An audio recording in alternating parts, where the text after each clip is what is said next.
Stop negotiating with yourself. When discipline stops asking permission, most people don't fail because they are weak. They fail because they keep talking to themselves. They negotiate. They bargain. They delay. I'll start tomorrow. Just this once. I deserve a break. A Stoic does not negotiate. Stoic commands. This is not a motivational speech. This is a manual for inner authority. If you are still asking yourself for permission, you are not in control.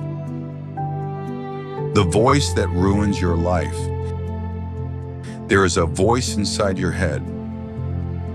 It sounds reasonable, calm, convincing, but it is not wise, it is undisciplined. This voice does not say, quit forever. It says something more dangerous.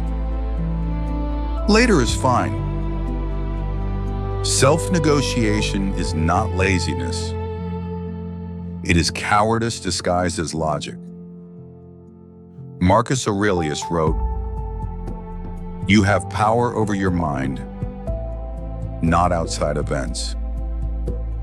Yet most people surrender that power. Every morning in bed, they ask, "Do I feel like it today?" That question alone tells you who is in charge, and it's not you. Why negotiation feels smart? Negotiation feels intelligent because it reduces discomfort. Your mind is wired to avoid pain, seek comfort, preserve energy, so it invents arguments. I'll work better later. I'm not in the right mood.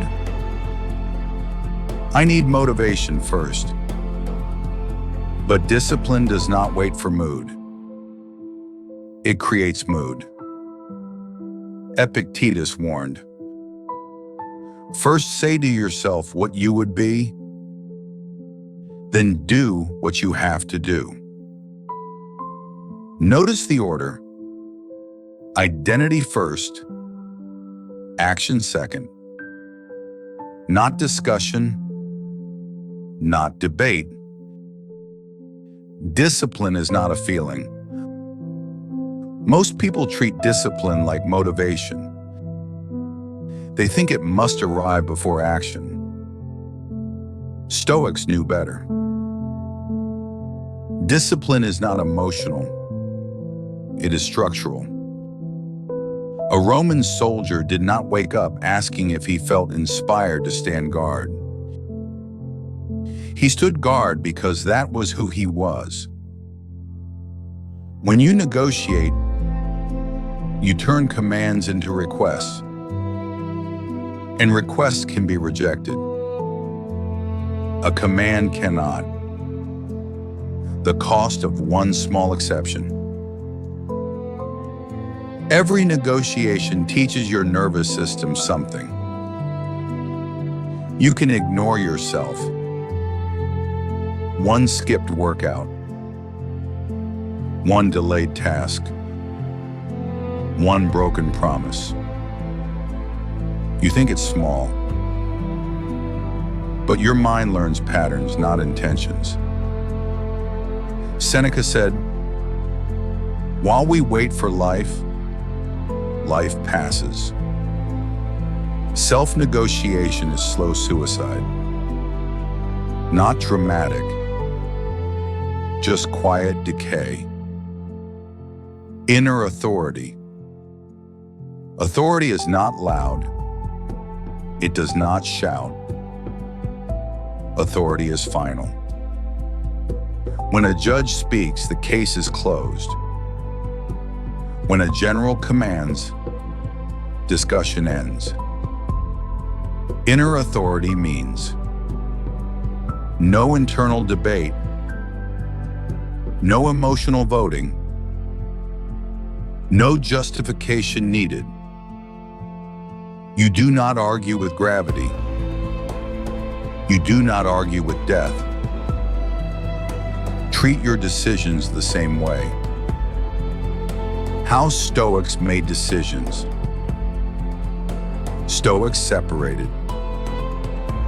What is mine to command? What is outside my control? Your actions are yours. Your feelings are not reliable, so they removed emotion from execution. They decided once, then obeyed that decision daily. Marcus Aurelius again. Waste no more time arguing what a good man should be. B1. The test of authority. The world will test your command. Fatigue will question it. Pain will mock it. Comfort will try to bribe it. If your rule survives those, it is real. No negotiation, no delay. Practical Stoic rules.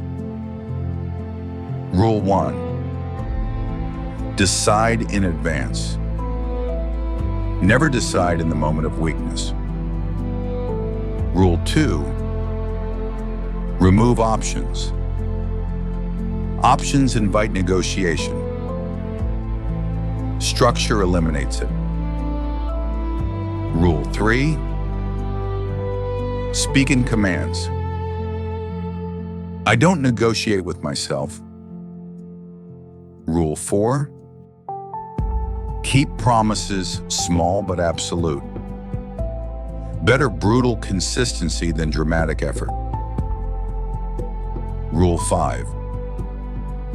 Obey even when it feels pointless, especially then.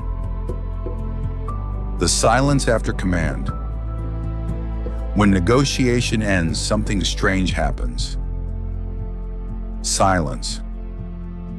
No drama. No hype. No inner chaos. Just movement. This is the calm people mistake for coldness. This is the discipline people call extreme. But it is simply self-respect. You do not need motivation. You need authority. And authority begins the moment you stop asking yourself for permission. This channel is not here to entertain you. It is here to remind you. You are either commanding your life or negotiating its collapse. Choose once, then obey.